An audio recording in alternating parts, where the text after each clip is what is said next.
சென்னை வடபழனியில் இருந்து கோயம்பேடு செல்லக்கூடிய 100 அடி சாலை ஒரு பிரதானமான சாலை. எப்பொழுதுமே போக்குவரத்து நெரிசல் மிக்க இந்த சாலை குளம்போல் காட்சியளிக்கிறது.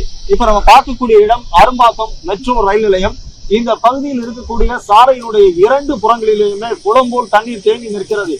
ஒரு 2 அடிக்கு மேல் இருக்கிறது. சில இடங்களில் 3 அடி 4 அடி அளவுக்கு தண்ணீர் சூழ்ந்து இருப்பதன் காரணமாக வாகன ஓட்டிகள் மிகுந்த சிரமத்திற்கு ஆளாகி இருக்கிறார்கள். நடந்து செல்ல முடியாத ஒரு சூழல். எங்கே பள்ளம் இருக்கிறது என்பது கூட தெரியாமல் பலரும் இங்கே தவறி விழக்கூடிய காட்சிகளும் இருக்கிறது. பலர் தங்களுடைய செல்போன்களை கீழே போட்டுவிட்டு தேடக்கூடிய காட்சிகள், ஏர்பட்ஸ் போன்ற எலக்ட்ரானிக்ஸ் பொருட்கள் காதில் இருந்து கீழே விழக்கூடிய ஒரு சூழலும் இருந்து கொண்டிருக்கிறது. எனவே கோயம்பேடு செல்லக்கூடிய, கோயம்பேடு மார்க்கெட் உள்ளிட்ட பகுதிகளுக்கு செல்லக்கூடிய ஏராளமான வாகனங்கள் போக்குவரத்தால் பெரிதும் பாதிக்கப்பட்டிருக்கக்கூடிய ஒரு சூழல். ஒரு இரவு நேரத்திலும் இதே போன்ற ஒரு சூழல்.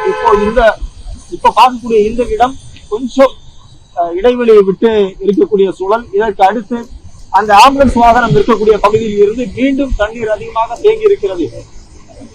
அரும்பாக்கம் மெட்ரோ ரயில் நிலையத்தை பொறுத்த மட்டில் யாரும் தனியார் வாகனங்களை பார்க்கிங் செய்ய வேண்டாம் என்று ஏற்கனவே அறிவுறுத்தப்பட்டிருக்கிறது. கோயம்பேடு மெட்ரோ ரயில் நிலையம், அதே போல பரங்கிமலை மெட்ரோ ஸ்டேஷன், இந்த இடங்களிலும் தாழ்வான பகுதிகள் இருப்பதால் வண்டிகளை பார்க்கிங் பண்ண வேண்டாம் என்று கேட்டுக் கொள்ளப்பட்டிருக்கிறது. இதன் காரணமாக வாகனங்கள் சற்று மேடான பல்வேறு பகுதிகளுக்கு கொண்டு வந்து நிறுத்தக்கூடிய ஒரு சூழல். இந்த பகுதி முழுக்க தண்ணீர் இன்னமும் வடியாமல் தான் இருந்து கொண்டிருக்கிறது. மருத்துவ உதவிக்காக ஆம்புலன்ஸ் வாகனங்கள் வந்து செல்வதிலும் மிகுந்த சிரமம். எனவே போக்குவரத்துக்கு பெரிதும் ஒரு பாதிப்பை ஏற்படுத்தி இருக்கக்கூடிய அரும்பாக்கம் பகுதியில் உள்ள தண்ணீரை வெளியேற்ற வேண்டும் என்று மக்கள் கோரிக்கை வைக்கிறார்கள். தண்ணீர் மோட்டார் பம்புகள் மூலம் வெளியேற்றப்பட்டாலும் கூட மீண்டும் மீண்டும் மழை பெய்து கொண்டிருப்பதன் காரணமாக தண்ணீரின் அளவு அதிகரிக்கக்கூடிய ஒரு சூழல் இருந்து கொண்டிருக்கிறது.